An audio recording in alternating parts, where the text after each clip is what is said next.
So what exactly is the game of Pétanque, and why should you be playing it once you reach your 50s, your 60s, even your 70s? Well, here's a couple of great things.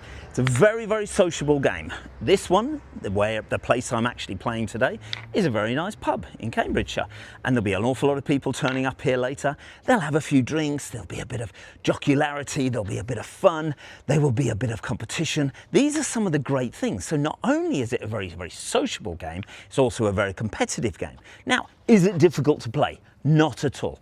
Anyone can play it. If you can hold a ball, if you can let go of a ball, you can play pétanque. If you can stand in a circle, even if you have a wheelchair, you can put a wheel in a circle. Even if you've got a bad hip, you can play. You don't have to do all of these flashy things that a lot of the top players do. Anyone who can throw a ball can play pétanque. Now, why else is it a really, really good game once you hit a certain age? So we've covered the fact that it's great fun. We've covered the fact that it's very, very easy. The competitive element is the next thing for me that really kicks in.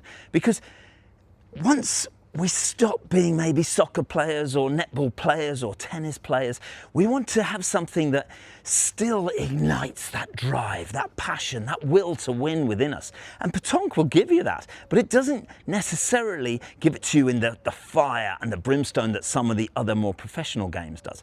This is a different one because not only are you playing against the opposition, it's very, very similar to golf. You're also playing against yourself. You're trying to make yourself a better player than you were before. Now, do you need to practice endlessly?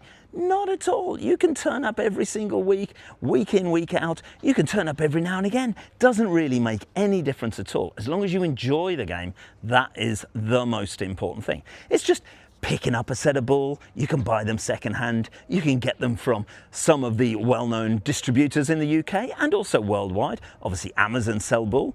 DC Pétanque in the UK, PYC Pétanque in the UK. Those are two of the big vendors of this particular game equipment. But you can also go to Decathlon, as I mentioned, Amazon.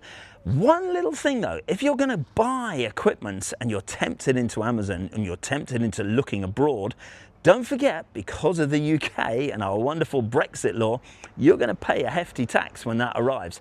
The tax, I don't know, I haven't actually purchased ball that way, but I have heard some horror stories, shall we say. So what equipment do you need? Obviously a set of ball. That's the most important thing. A wooden jack, which is what you buy, they're about £1. They're not expensive. A set of ball, you can buy them second hand, 20, 30, 40 pounds. You can buy some leisure ball, they're about 40 pounds as well. A good competition set though is what most players should aspire to, because not only do they have resale value, unlike the leisure ball, you can't make money selling leisure ball on. You're not really going to make money selling competition ball on, but you will get a fair portion of your money back. Tape measure. Any tape measure will do, just to make sure that you are measuring the distances between the ball to see who is closest. Now, you can go into other things. You can buy a scorer if you want. You can buy a plastic circle if you want. But the basic things, just a set of ball, a cochonnet or a jack and a tape measure. That's pretty much it. So you can get started for less than £100 and you're off to the races. Then, best thing to do, go on Facebook, go onto the governing body, whether it's the English Pétanque Association, the Scottish, the Welsh. If you're international, check out the different associations where you live. Find out if there's a club near to you. Visit that club. They will always welcome people, any age, any denomination, any religion. It makes no difference. In London, for example, we have every player, every shape and size and look and style and religion, every country. There's everything. It's absolutely wonderful. And it's a great game because people come together from all walks of life and they accept each other and they play, and there is no politics that goes into it. Sometimes there is at the high level, but we don't need to worry about the high level. This is about a game that you can get into in your later years of life, enjoy the competitive element of it, enjoy the fun element of it. You can have a drink, you can have some food, you can go abroad, you can do all sorts of things because pétanque is played worldwide. This is why, for me, people in their 50s, people in their 60s, people in their 70s should embrace this game.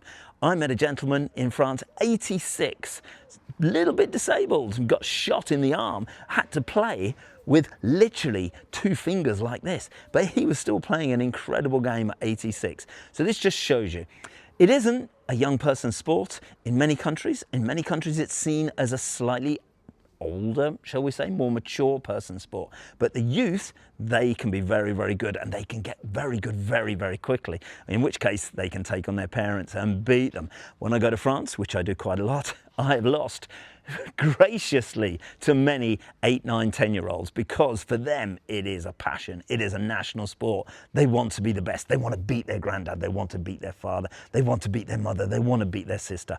It's a great family game, anyone can play it, very low cost, very competitive. Get started. Let me know how you get on.